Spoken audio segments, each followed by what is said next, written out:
I was a home care nurse for a paralyzed man trapped in his own body, and I hated his son. Jeff visited once a week for exactly 1 hour. Cold, silent, barely acknowledging his father's existence. I thought he was a heartless monster waiting for his inheritance. Then I taught my patient to communicate by blinking, and he told me 5 words that left me speechless. Before we dive in, I'm curious. Where are you watching from? Drop your answer in the comments below. And if you love stories about hidden pain, complicated family relationships, and learning not to judge what we don't understand, please subscribe so you don't miss our next one. Now, let me take you back to that day. I became a home care nurse because I wanted to make a difference in people's lives during their most vulnerable moments. There's something sacred about caring for someone who can't care for themselves, about being the hands and voice for people who've lost those abilities. But nothing in my training prepared me for William Hartley. William was 68 years old and had been completely paralyzed for 8 months when I was assigned to his case. He suffered from what doctors call locked-in syndrome, a rare neurological condition that left him fully conscious and aware, but unable to move any part of his body except his eyes. A massive stroke had destroyed the part of his brain that controlled voluntary movement, but left his cognitive functions completely intact. Imagine being trapped inside your own body. You can see, hear, think, feel, but you can't speak, can't gesture, can't communicate in any conventional way. You're a prisoner in flesh that won't obey your commands. That was William's reality, and it was heartbreaking. I'd been working as his primary daytime nurse for 2 months, and I'd grown deeply attached to him. His eyes, pale blue, still sharp, would follow me around the room as I worked. I'd learned to read the subtle expressions there. Frustration when something was uncomfortable, gratitude when I adjusted his position, sadness that seemed to emanate from him in waves. I treated William like the person he still was. I talked to him constantly. About my day, about the weather, about the news, about anything and everything. I read him books, played classical music from his collection of vinyls, positioned him by the windows so he could watch the birds in the garden. I treated him with the dignity and respect he deserved. But his son was a different story. Jeff Hartley was 35 years old, and he visited his father every Thursday evening at exactly 6 p.m. He'd arrive in his expensive car, let himself in with his key, spend precisely 1 hour in his room, and then leave. And during that hour, nothing. Silence. Cold, empty silence. Jeff would walk into the room, say a perfunctory "hello, Dad," and then sit in the chair by the window. He'd pull out his phone or a newspaper, and he'd just sit there. Sometimes reading, sometimes scrolling, sometimes just staring out the window, rarely looking at his father, never talking to him beyond that initial greeting and a "goodbye, I'll see you next week" as he left. I hated him for it. Here was William, trapped in a body that wouldn't respond, desperate for connection, for communication, for any sign that he still mattered to the people he loved, and his only son couldn't even be bothered to have a one-sided conversation with him. "Your father can hear you, you know," I'd told Jeff after the 3rd or 4th visit I'd witnessed. "He's still in there. He's still aware. He'd probably love to hear about your week, about your life." Jeff had looked at me with dark, tired eyes and said simply, "I'm here, aren't I? That's what matters." Then he'd returned to his newspaper, effectively dismissing me. I'd walked away from that interaction fuming.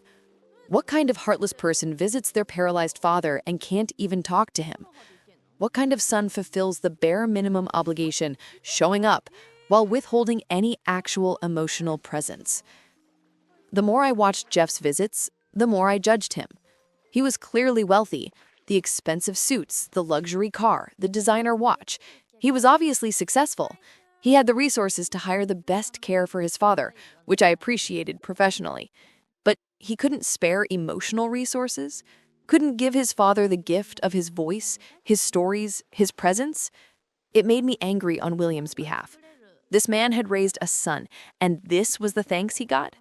Cold, silent visits from someone who acted like he'd rather be anywhere else? I started leaving the room during Jeff's visits. I couldn't stand to watch the silence, the emotional absence. I'd find tasks to do elsewhere in the house, returning only when I heard Jeff leaving.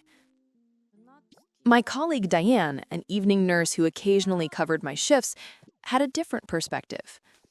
Maybe he's grieving, she suggested one day when I was venting about Jeff. Maybe seeing his father like this is too painful, and silence is all he can manage.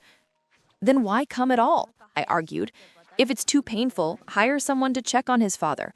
Don't show up and act like you're doing some kind of noble duty while giving nothing of yourself. Maybe showing up is all he has to give, Diane had said quietly. But I hadn't wanted to hear it. I'd built my understanding of Jeff based on what I could see. A cold, distant man who couldn't be bothered to connect with his dying father. I had no idea how wrong I was. Everything changed when I learned about communication boards for locked-in syndrome patients. I've been researching constantly, trying to find any way to help William communicate, to give him some agency in his own care, some way to express his needs and thoughts. That's when I discovered that some locked-in patients, with practice, could learn to deliberately blink in response to questions. It was painstaking. 1 blink for yes, 2 for no, going through the alphabet to spell out words. It could take hours to spell out a single sentence, but it was communication. It was a window into the prison of William's consciousness. I brought the materials to show William's doctor during his next checkup. Dr. Rouse was cautiously optimistic. Mr. Hartley's cognitive function is completely intact, and I've observed deliberate eye movement. He's tracking people and objects. There's no reason he couldn't learn this system, though it will require patience from everyone involved. I was thrilled. I spent the next week working with William, establishing the system. 1 blink for yes, 2 for no. When I'd go through the alphabet, he'd blink once when I reached the letter he wanted. The first few sessions were frustrating. William's motor control was impaired, and sometimes his blinks were ambiguous.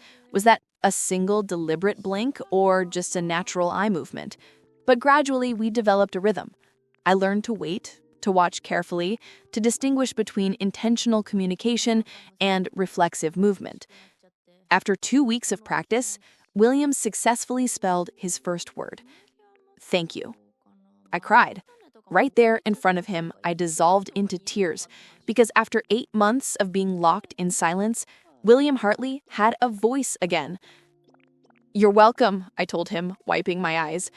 We're going to do this, William. We're going to let you talk again. Is there something you want to tell me? 1 blink. Yes. Okay, let's go through the alphabet. What followed was the most painstaking hour of my nursing career. Letter by letter, blink by blink, William spelled out a message. I wrote each letter on a pad as we went, and slowly a sentence emerged. J-E-F-F. I paused, surprised. He wanted to talk about his son. S-A-C-R-I-F-I-C-E-D.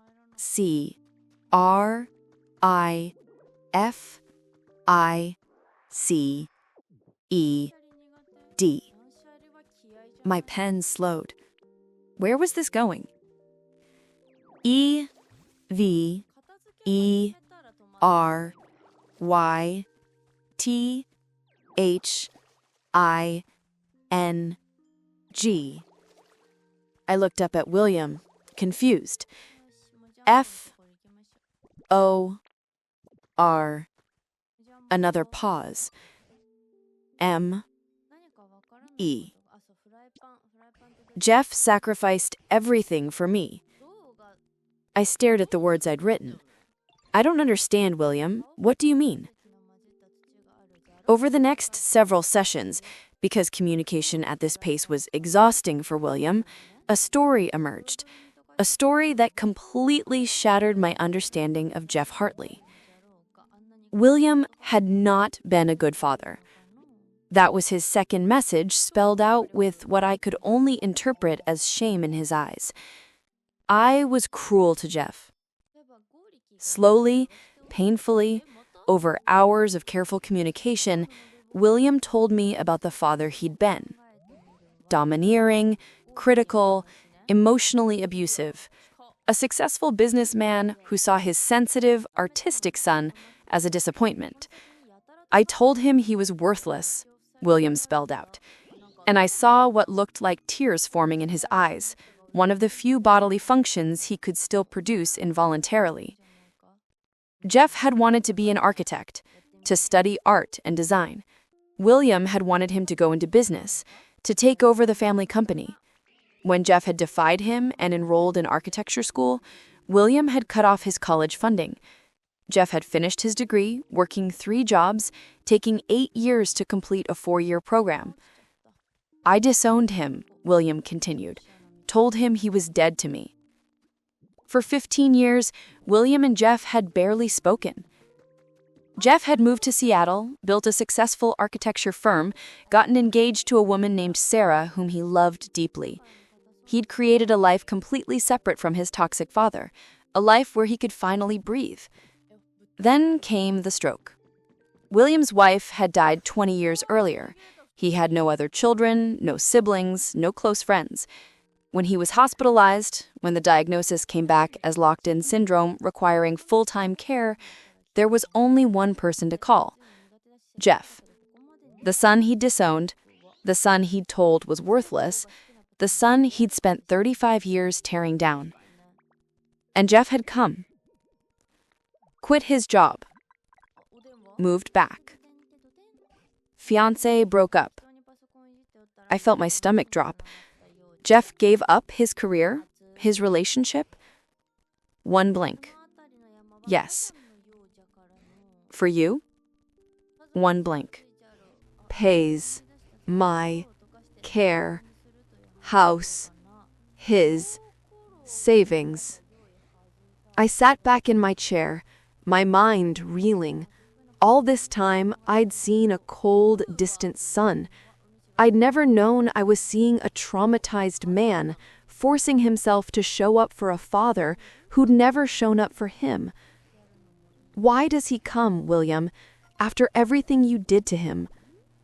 The next message took almost an hour to spell out, with breaks for William to rest. Better. Man. Then. I don't deserve him. He comes anyway. I thought about Jeff's silent visits with new understanding. The tension I'd noticed in his shoulders, the way his hands sometimes shook slightly when he entered the room, the physical distance he maintained from his father's bed. Those weren't signs of indifference. They were signs of trauma, of a man doing something incredibly difficult, something that probably triggered decades of painful memories, because it was the right thing to do. The newspaper reading wasn't coldness, it was a coping mechanism. William, I said slowly, does Jeff know you can communicate now? 2 blinks. No. Would you like him to know? William's eyes held mine for a long moment, then slowly, deliberately, 1 blink. Yes. That Thursday, I made sure to be present during Jeff's visit. I was nervous, unsure how to approach this man I'd so thoroughly misjudged. Jeff arrived at exactly 6 p.m., as always. He walked into William's room, his face carefully neutral. "Hello, Dad," he said quietly, then moved to his usual chair by the window. "Jeff, can I talk to you for a moment?" He looked surprised. We'd barely interacted beyond my judgmental comments about his lack of communication with his father. "What is it?" His voice was guarded. "Your father has learned to communicate." Jeff's entire body went rigid. "What?" I explained the blinking system, demonstrated it briefly. Jeff watched with an expression I couldn't quite read, something between hope and terror. "He's been spelling out messages. He's been telling me about his past, about the father he was to you." Jeff's jaw tightened. "He told you about that?" "He wanted me to understand you. He wanted me to understand you." Why? Jeff's voice was harsh. What does it matter what you think of me? Because I've been unfair to you. Because I judged you without understanding. Because I felt my face flush with shame. I thought you were cold, heartless. I didn't know. Jeff laughed, but it was a bitter sound. Didn't know what? That I'm a doormat? That I gave up everything for a man who spent my entire childhood telling me I was worthless? That I broke my engagement, destroyed my career, and emptied my savings account to take care of someone who disowned me multiple times? I didn't know you're the strongest person I've ever met. Jeff looked at me sharply. I didn't know, I continued, that you were showing up every single week to sit with your father despite decades of mistreatment. That you were paying for his care even though it's bankrupted you. That you were doing the right thing even though he never did right by you. That's not being a doormat, Jeff. That's being a better person than most of us could ever hope to be. Jeff's eyes were glistening now. I don't come because I've forgiven him. I haven't. I don't come because we have a good relationship. We don't. I come because he's my father and he has no one else, and I couldn't live with myself if I abandoned him the way he abandoned me. He knows that, and he wants to tell you something. Jeff looked at his father for the first time since entering the room. Really looked at him. What could he possibly have to say to me now? Why don't you ask him? What followed was one of the most emotionally raw hours I've ever witnessed. I stayed in the room facilitating the communication as Jeff asked his first tentative question. Dad, can you really understand me? One blink. Yes. Do you remember what you said to me when I told you I wanted to study architecture? One blink. Do you remember disowning me? One blink. And this time, I could clearly see tears rolling down William's paralyzed face. Jeff's voice broke. Then why did you hate me so much? It took 40 minutes for William to spell out his answer. I didn't hate you. I hated you were brave. Followed, dream. I never was. I wanted, be, pilot. Father, told, me, same. I obeyed. I resented, you, stronger. Jeff sat stunned, processing this revelation about his father's own crushed dreams. I'm sorry, William spelled next. You deserved better, Father. Love, support. You got cruelty. I'm sorry. So sorry. Jeff was crying openly now. I needed to hear you say that. For 35 years, I needed to hear you say that. I know. Sorry you had to sacrifice life. I didn't sacrifice my life, Jeff said, his voice thick with emotion. I put it on hold. For you. Because you're my father. And despite everything, I couldn't just let you die alone. You should. I deserved it. Maybe, but that's not who I am. I show up, even when it's hard, especially when it's hard. Thank you for being better man than me. Over the following weeks, Jeff's visits changed. He started coming twice a week, staying longer. He'd bring photos from his architecture portfolio, showing his father the buildings he designed in Seattle. He'd talk about Sarah, about the life he'd built and lost, and William would listen, blinking out responses, apologies, and slowly, painfully slowly, beginning to know his son as a person rather than a disappointment. One evening, I found Jeff standing in the hallway outside William's room, his shoulders shaking with sobs. He told me he's proud of me, Jeff said when he could speak. He said, proud of the man you became despite me. I've waited my entire life to hear my father say he's proud of me. I'm sorry you had to wait so long. I'm not, Jeff said. wiping his eyes. If he'd said it before the stroke, when he could still talk normally, I wouldn't have believed him. I would have thought he was just saying it. But this, spelling it out letter by letter, taking an hour to tell me he's proud of me, that's real. That took effort. That took him really meaning it. 6 months after William learned to communicate, something unexpected happened. Jeff showed up for his Thursday visit with someone else, a woman I'd never met, about Jeff's age, with kind eyes and a gentle smile. "Nina, this is Sarah." I understood immediately. "You got back together." Sarah smiled. "We never really stopped loving each other. We both needed to figure some things out.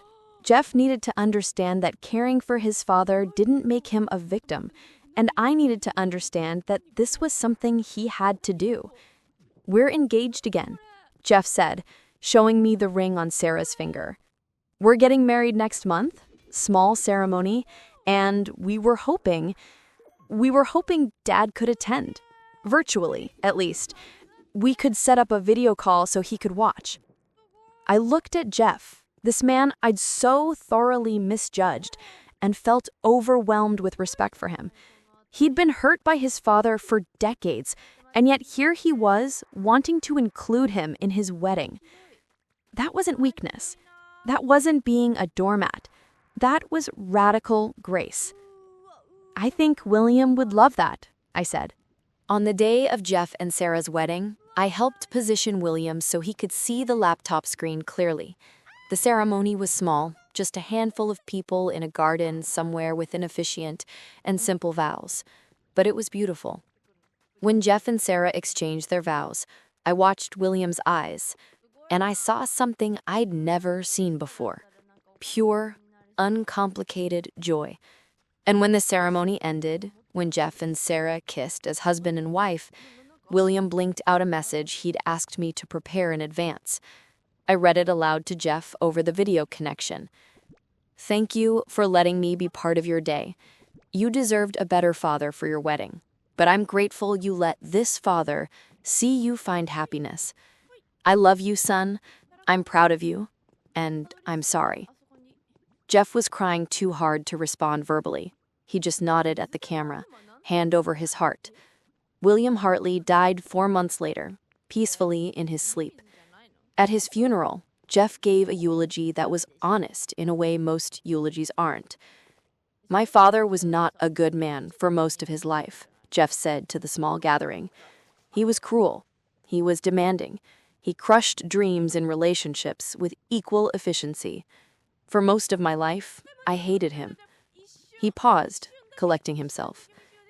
But in his final year, trapped in a body that wouldn't move, forced to confront the man he'd been, my father did something remarkable. He apologized. Not with words, he didn't have words, but letter by letter, blink by blink, he told me the truth about himself, about his own failures, his own crushed dreams, his own pain that he'd inflicted on others. He taught me something in his final year that he never taught me in the previous 35, that it's never too late to acknowledge your mistakes, that even when you can't undo the damage you've done, you can at least witness it honestly, and that sometimes the people we hurt the most are the ones we love because we see our own failures reflected in them. After the funeral, Jeff approached me. "Thank you," he said, "for everything you did for my dad, for teaching him to communicate, for giving us that last year together. I should be thanking you for teaching me not to judge what I don't understand, for showing me that strength isn't about being unaffected. It's about showing up even when you're deeply affected. You were the best son your father could have hoped for, even though he spent most of his life not deserving you." Jeff smiled sadly. I deserved better than the father he was, but in the end, he became something else. Not a good father, it was too late for that, but an honest one, and that meant something. 5 years have passed since William's death. Jeff and Sarah are still married, still happy. Jeff rebuilt his architecture career, starting smaller but building steadily. They visit me sometimes, bringing their daughter, a 2-year-old named Willow, who has her father's sensitive eyes.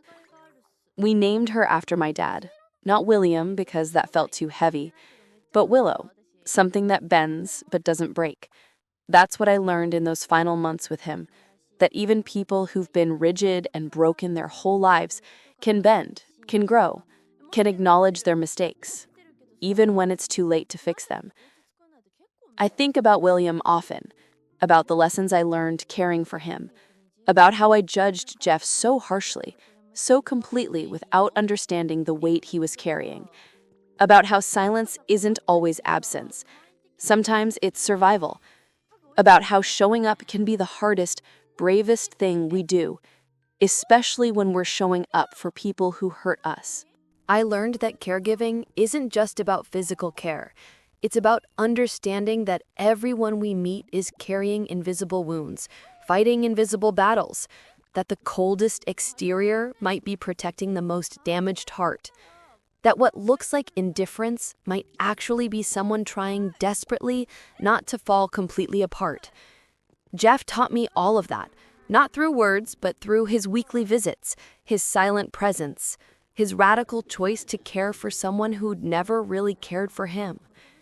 And William taught me that it's never too late for honesty, that even when you can't move, can't speak, can't undo the damage of a lifetime, you can still blink out the truth, letter by letter, one acknowledgement at a time. Sometimes the greatest gift we can give isn't forgiveness or reconciliation. Sometimes it's just witness, seeing people clearly, not as we assume they are, but as they actually are. Understanding that monsters are rarely as monstrous as we imagine, and heroes are rarely as heroic. We're all just complicated people doing the best we can with the damage we've been dealt. And sometimes the most profound healing happens not through grand gestures or perfect apologies, but through one person showing up, week after week, despite everything, saying through their presence what words can never quite capture. I see you. I acknowledge what you did to me, and I'm here anyway. Not because you deserve it, but because this is who I choose to be. That was Jeff's gift to his father, and, inadvertently, to me. A lesson in grace I'll carry for the rest of my nursing career, for the rest of my life. What did you think of Jeff's choice to care for his father despite decades of abuse? Share your thoughts in the comments below. If this story about hidden pain, complicated forgiveness, and not judging what we don't understand touched your heart, please hit that like button and subscribe for more meaningful stories every day.